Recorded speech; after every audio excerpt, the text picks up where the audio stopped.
Hey, welcome. The challenge for this lesson is to go over and add a dummy text and dummy image into your project. So we often use dummy text and dummy images in order to have placeholder content when we're developing the website. And this way it speeds up the development process because it allows us to bring in the images and have those before we actually have the assets ready, so that if there is a design team or if there's somebody that's working on the images, then we can bring that in afterwards. And as well with the text. So we've got Lorem Ipsum text, which is commonly used as a way to generate some placeholder dummy text content that can be used in order to take up the space until we actually get the real content.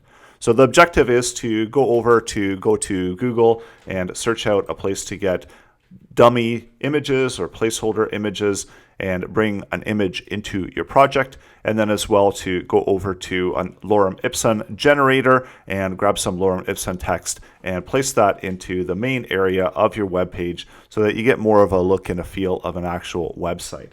So going into the HTML code, so we wanted to add in some Lorem Ipsum text here within the paragraph area. So let's go over to loremipsum.io generator, and from here you can generate the number of paragraphs that you want to use, and you can have sentences, words, and then hit generate, and this will generate the 2 paragraphs that we want, or we can make that into sentences. So if we only wanted 2 sentences, we can generate 2 sentences. Go over to copy, and then go to where we want to place the content and paste the content in.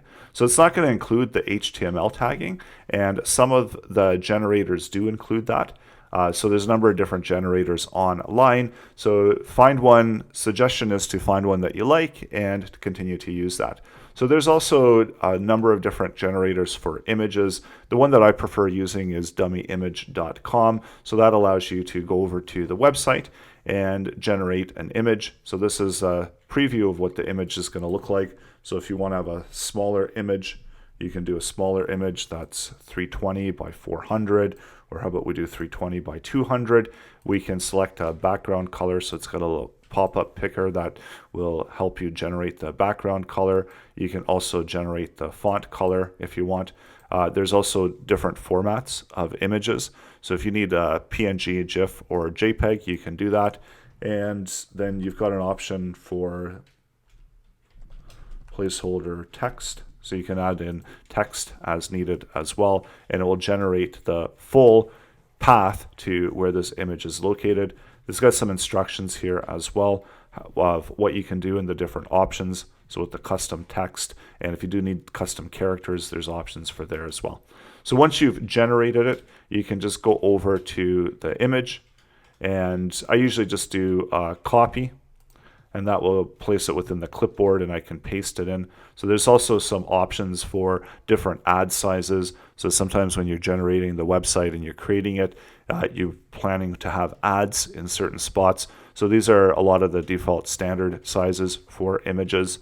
So it's a good place, and it's a good way to have dummy images that you can place and use within your page. So now going into the page itself, we're going to paste in the image, and we do need to wrap it.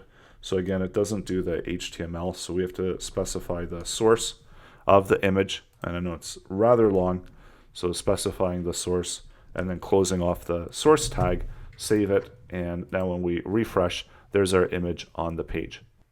And you can add in as many images as needed when you're designing. And remember, it's going to be the CSS where we're going to move and we're going to style the content of the HTML to get it to look like what we want from our design.